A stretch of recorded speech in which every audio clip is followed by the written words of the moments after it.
વિદ્યાર્થી મિત્રો, ધોરણ 12 વિષય અર્થશાસ્ત્ર પાઠ 5 ગરીબી. હવે આપણે એના 1 માર્ક્સના ક્વેશ્ચન જોઈશું.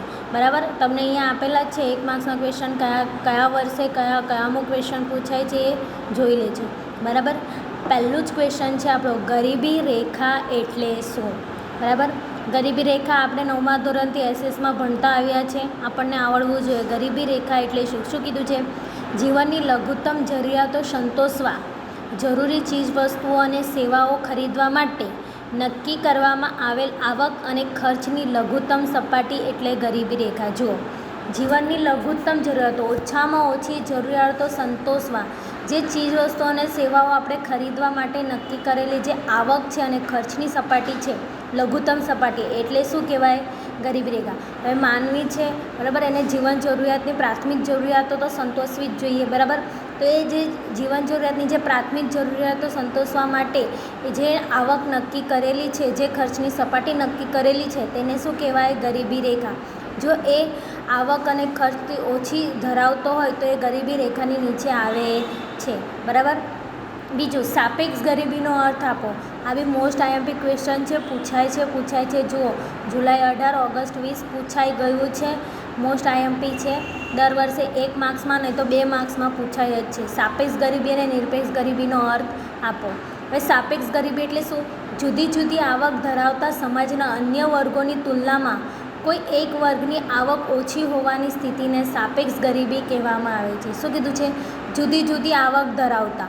બરાબર, હવે જુદી જુદી આવક ધરાવતા એમાં શું આવશે? એ વર્ગ હોય, બી વર્ગ હોય, સી વર્ગ હોય. બરાબર, એમાંથી એ વર્ગની 20,000 આવક હોય, બી વર્ગ હશે એની 50,000 હશે અને સી વર્ગ હશે એની 70,000 હશે. બરાબર, એક્ઝામ્પલ આપું છું તમને. આ 3 વર્ગો છે, તો એમાં એ વર્ગ શું કહેવાય? બી વર્ગની સાપેક્ષમાં ગરીબ કહેવાય, કારણ કે એ વર્ગ પાસે કેટલી 20,000 આવક છે અને બી વર્ગ પાસે 50,000 આવક છે. એવી રીતે સી વર્ગની સાપેક્ષમાં બી વર્ગ ગરીબ કહેવાય, કારણ કે સી વર્ગની કેટલી છે? 70,000 છે અને બી વર્ગની 50,000 છે. એટલે વર્ગોની તુલના કરવામાં આવે તો એ તુલનામાં કોઈ એક વર્ગની આવક ઓછી હોવાની સ્થિતિને શું કહેવાય? બી વર્ગ શું કહેવાય? બી વર્ગની સાપેક્ષમાં એ વર્ગ ગરીબ કહેવાય અને સી વર્ગની સાપેક્ષમાં બી વર્ગ ગરીબ કહેવાય, ઓછી આવક ધરાવવાની સ્થિતિને. પછી આવે છે ત્રીજો ક્વેશ્ચન, તેંડુલકર સમિતિએ ગરીબી રેખા નક્કી કરવા કયા પ્રકારનો ખર્ચનો સમાવેશ કર્યો છે? આ મોસ્ટ આઈએમપી ક્વેશ્ચન છે. શું કીધું છે? જે તેંડુલકર સમિતિ હતી એ ગરીબી રેખા નક્કી કરવા કેલેરી વપરાશ માટે જે જરૂરી ખર્ચ ઉપરાંત શિક્ષણ અને સ્વાસ્થ્ય માટેના ખર્ચનો સમાવેશ કરવામાં આવે છે. યાદ રાખજો, શિક્ષણ અને સ્વાસ્થ્ય માટેનો અને કેલેરી વપરાશ માટે જરૂરી ખર્ચ એમનો સમાવેશ કરવામાં આવ્યો છે. ચોથો ક્વેશ્ચન, સાપેક્ષ ગરીબીને માપવા માટે કઈ પદ્ધતિનો ઉપયોગ થાય છે? તો જુઓ, સાપેક્ષ ગરીબીને માપવા માટે આવક જૂથોની રચના, લોરેન્જ વક્ર, ગીની ગુણોત્તર જેવી પદ્ધતિઓનો ઉપયોગ થાય છે. આ પદ્ધતિઓ મેં તમને સમજાવી હતી, નહીં સમજ પડે તો તમારી બુકમાં પાછળ પારિભાષિક શબ્દોમાં આપેલી છે, જોઈ લેવી. પાંચમો ક્વેશ્ચન, સાપેક્ષ ગરીબીનો અભ્યાસ કયા સંદર્ભમાં કરવામાં આવે છે? તો સાપેક્ષ ગરીબીનો અભ્યાસ આવકની વહેંચણીની અસમાનતાના સંદર્ભમાં કરવામાં આવે છે. આ આપણે એમસીક્યુમાં પણ જોઈ ગયા છે. આવકની વહેંચણી કેવી છે? અસમાનતા ધરાવે છે. આવકની વહેંચણી સરખી નથી, એના સંદર્ભમાં સાપેક્ષ ગરીબીનો અભ્યાસ કરવામાં આવ્યો છે. બરાબર, ગરીબીનો અર્થ આપો. ગરીબીનો અર્થ, હવે જ્યારે સમાજનો એક મોટો વર્ગ પોતાની પાયાની લઘુત્તમ જરૂરિયાતોને સંતોષી શકતો નથી ત્યારે તે પરિસ્થિતિને ગરીબી કહેવાય છે. જુઓ, કીધું જ છે. બરાબર, શું કીધું છે? કે ગરીબીનો અર્થ શું છે? જ્યારે સમાજનો એક મોટો વર્ગ હશે, પોતાની લઘુત્તમ જરૂરિયાતો સંતોષી શકતો નથી, એટલે રોટી, કપડાં, મકાન, જે ખોરાક છે, કપડાં છે, એ જરૂરિયાતો પણ પોતે સંતોષી શકતો નથી, તો એ પરિસ્થિતિ એની શું કહેવાય? ગરીબ કહેવાય. બરાબર, પછી સાતમો ક્વેશ્ચન, માનવ વિકાસ આંક અને માનવ ગરીબી આંકની ગણતરીમાં મુખ્ય કઈ બાબતોનો ધ્યાનમાં લેવામાં આવે છે? આ એક મોસ્ટ આઈએમપી ક્વેશ્ચન છે. જુઓ, જ્યારે માનવ વિકાસ આંક અને માનવ ગરીબી આંકની ગણતરી કરવામાં આવે છે ત્યારે 3 બાબતો ધ્યાનમાં લેવાય છે: જ્ઞાન, આરોગ્ય અને સારું જીવન ધોરણ. કેમ? તો માનવ વિકાસ આંકના મોસ્ટ આઈએમપી ક્વેશ્ચન શિક્ષણ હોય તો એ કલ્યાણની સ્થિતિ થાય. બરાબર, કમાય, આવક વધે, આરોગ્ય સારું હોય તો એ કમાણી કરશે, સારું જીવન ધોરણ પ્રાપ્ત કરી શકશે. તો આ 3 વસ્તુ ધ્યાનમાં લેવાય છે: જ્ઞાન, આરોગ્ય અને સારું જીવન ધોરણ. આરોગ્ય માટેનો માપદંડ શું છે? આ એક મોસ્ટ આઈએમપી ક્વેશ્ચન છે. તો આરોગ્ય માટેનો માપદંડ છે જન્મ સમયે અપેક્ષિત આયુષ્ય. બરાબર, જે નક્કી કરે છે કે અપેક્ષિત આયુષ્ય કેટલું છે. તો યાદ રાખજો, આરોગ્ય માટેનો માપદંડ શું છે? અપેક્ષિત આયુષ્ય. 9મું ક્વેશ્ચન, ગરીબીના સ્વરૂપ જણાવો. તો ગરીબીના 2 સ્વરૂપ છે: નિરપેક્ષ ગરીબી એટલે સંપૂર્ણ ગરીબી, અને સાપેક્ષ ગરીબી એટલે જુદા જુદા વર્ગની તુલનાની ગરીબી. હવે જોઈએ 10મું, નિરપેક્ષ ગરીબી એટલે શું? તો ગરીબી રેખાથી પણ ઓછી આવકે ખર્ચ ધરાવતો વર્ગ નિરપેક્ષ ગરીબ કહેવાય છે. ગરીબી રેખા આપણને ખબર છે કે લઘુત્તમ પાયાની જરૂરિયાતો સંતોષવાની આવક અને ખર્ચની સપાટી. તો એ આવક અને ખર્ચ ધરાવતો વર્ગ છે એ ગરીબી રેખાથી પણ ઓછી આવક અને ખર્ચ ધરાવતો હશે એ વર્ગ કેવો કહેવાય? નિરપેક્ષ ગરીબ એટલે કે સંપૂર્ણ ગરીબ. હજુ 11મો ક્વેશ્ચન તમને કીધું છે કે નિરપેક્ષ ગરીબી બીજા કયા નામથી ઓળખાય છે? આ મોસ્ટ આઈએમપી ક્વેશ્ચન છે કે નિરપેક્ષ ગરીબી સંપૂર્ણ ગરીબી તરીકે પણ ઓળખાય છે. બરાબર, આ એક તમને MCQમાં પણ પૂછાય છે. 12મો question, Indian council of medical research ગરીબી રેખા નક્કી કરવા વપરાશી ખર્ચ માટે કયો એકમ પસંદ કર્યો છે? તો જુઓ, આ એક મોસ્ટ વપરાશી ખર્ચ માટે કેલેરીનો એકમ પસંદ કર્યો છે. ને આપણને ખબર છે ગ્રામ્ય ક્ષેત્રે કેટલી કેલેરી રાખી છે? 2400, અને શહેરી ક્ષેત્રે 2100. ગરીબી રેખા શા માટે ભૂખમરાની રેખા બનીને રહી જાય છે? તો ગરીબી એક આર્થિક પરિસ્થિતિ છે એ આપણને ખબર છે, અને ભૂખ એક શારીરિક પરિસ્થિતિ છે. તેથી ગરીબી રેખા ભૂખમરાની રેખા બનીને રહી જાય છે. ગરીબી શું કહેવાય? આવકની હોય એટલે આર્થિક પરિસ્થિતિ છે, ને આવકની હોય તો શું આપણે કંઈક પોતાની લઘુત્તમ જરૂરિયાતો સંતોષી શકતા નથી. અને ભૂખ શું છે? એક શારીરિક પરિસ્થિતિ છે, એ શરીરને લગતી પરિસ્થિતિ છે. તેથી ગરીબી રેખા એ શું છે? ભૂખમરાની રેખા બનીને રહી જાય છે. આંતરરાષ્ટ્રીય સ્તરે ગરીબી રેખાનું નિર્ધારણ કોણ કરે છે? જુઓ, તો આંતરરાષ્ટ્રીય સ્તરે ગરીબી રેખાનું નિર્ધારણ વિશ્વ બેંક કરે છે. કઈ બેંક કરે છે? વિશ્વ બેંક.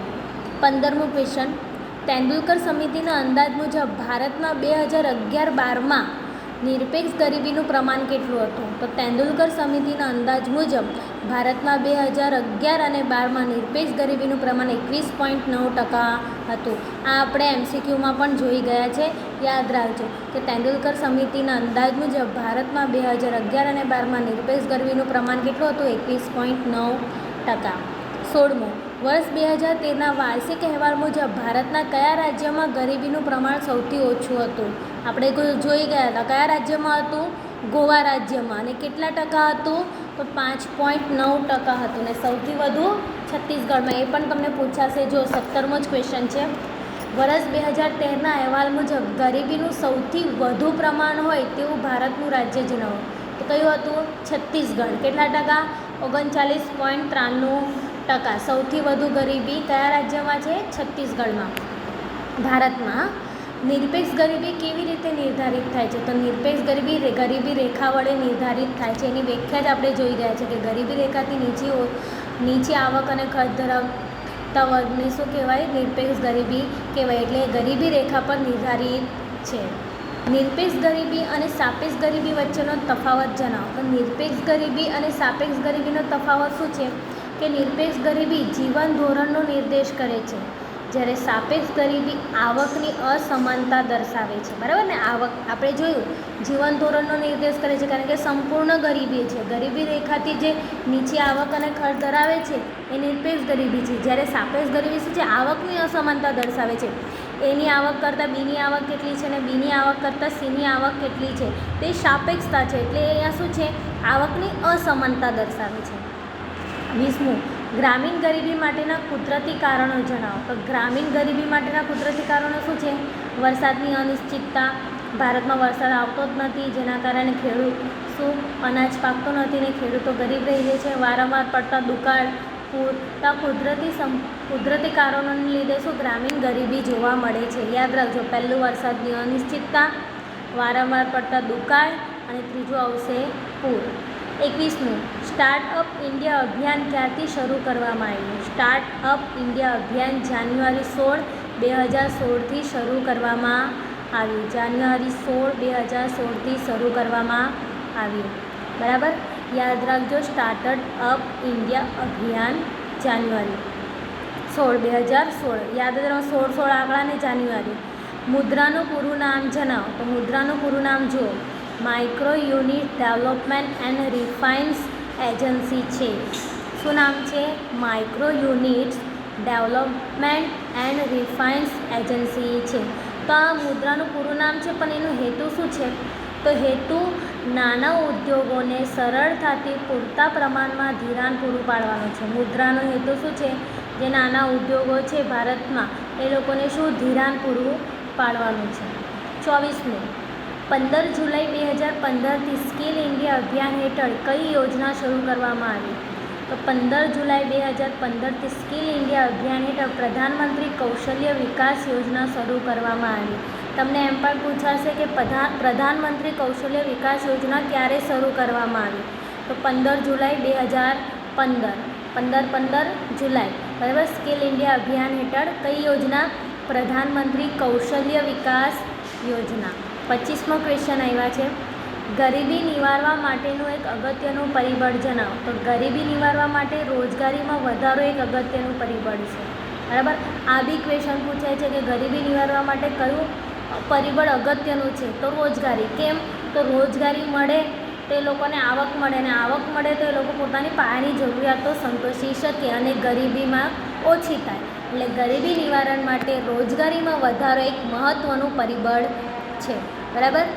આપણે આ 25 ક્વેશ્ચન જોઈ ગયા છે, તમારે મોઢે કરવાના છે, ને આગળ આપણે આ જે વિકલ્પો જોઈ ગયા છે એ પણ તમારે યાદ રાખવાના છે. એટલે તમારું શું થશે? 5મા ચેપ્ટરના એ વિકલ્પને 1 માર્ક્સના ક્વેશ્ચન તમારા રેડી થઈ જશે. બરાબર. હવે વિદ્યાર્થી મિત્રો કંઈ સમજ નહીં પડી હોય, કંઈ પણ ક્વેરી હોય તો વોટ્સઅપ મેસેજ કરો. બરાબર. જે કંઈ પણ મુસીબત હશે તો હું સોલ્વ કરી આપીશ. અસ્તુ. આભાર.